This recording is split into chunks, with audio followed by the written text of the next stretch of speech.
Shifting focus to the situation in the DRC.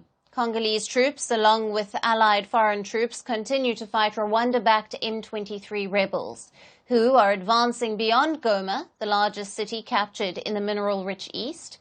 Over 700 people have been killed in less than a week of fighting in the DRC, as per the United Nations. The Rwanda-backed armed group M23 has vowed to march on the capital Kinshasa after capturing Goma.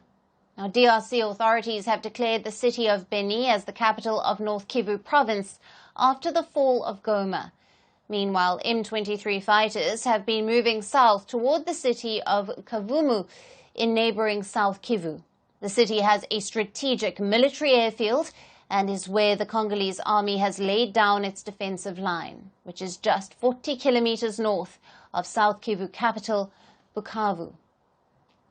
However, there are reports the advances in the south have been slowed. Though DRC army is significantly weak in front of the M23 and Rwandan forces, they have been supported by troops of other nations in Africa. Many foreign mercenaries hired by the DRC government have been defeated and returned home, but many soldiers, part of the peacekeeping missions, are staying on the ground. At least 20 of them have died. The latest include 2 Tanzanian soldiers. South Africa has suffered the most losses, with 13 of their soldiers killed in the clashes. This has escalated South Africa-Rwanda tensions, with Pretoria warning that more of its casualties will be seen as a declaration of war. Meanwhile, tensions between Rwanda and Burundi are also escalating.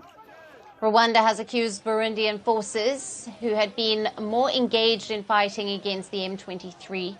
Burundi's president warns that the situation in DRC could spill into a wider regional war if the rebels further advance. Burundi had deployed around 10,000 troops in the east of the DRC as part of the East African Community Force, supporting the Congolese military. While the situation remains tense on the ground, multiple diplomatic efforts have emerged, aiming to prevent the crisis from escalating.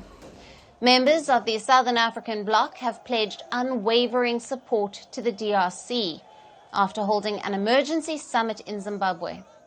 There have been calls for a joint summit of Southern African bloc, SADC, and the 8-country East African community. Rwanda has also welcomed this proposal.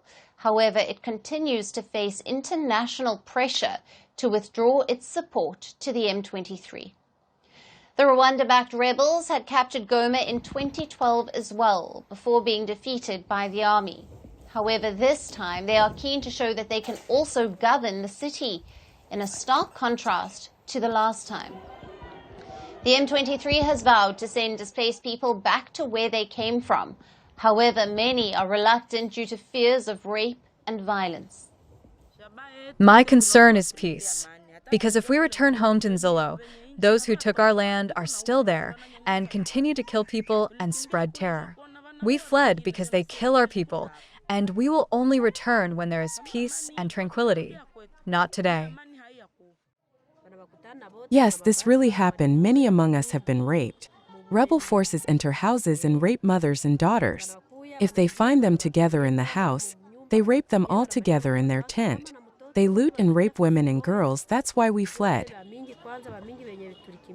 Goma was already home to hundreds of thousands of internally displaced people due to decades of fighting. The latest conflict has reportedly forced another 500,000 people to flee their homes, worsening one of the biggest humanitarian crises in the world. We're calling the show Vantage. We hope you like what we put together for you.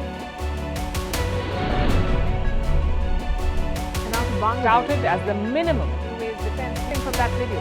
India's neighbours were the first to send this special edition of Vantage live from the White House throughout this week. Yes, Hindu Mandir in we're on our way to Tel Aviv. Measure, but it's also the perfect way to drive. I don't think Prime Minister of Bhutan, Sherin Tagwe. Welcome to 60% of the world's office. Prime Minister Modi did the iron. We were actually. How are you doing? How do you like? It's been 1 year since that meeting. Iron bars separate you from the outside. Out the vote effort. Trump had, it says, and at $4.3 trillion. 4.3 300 billion by 2030. That's what we need to tackle climate change.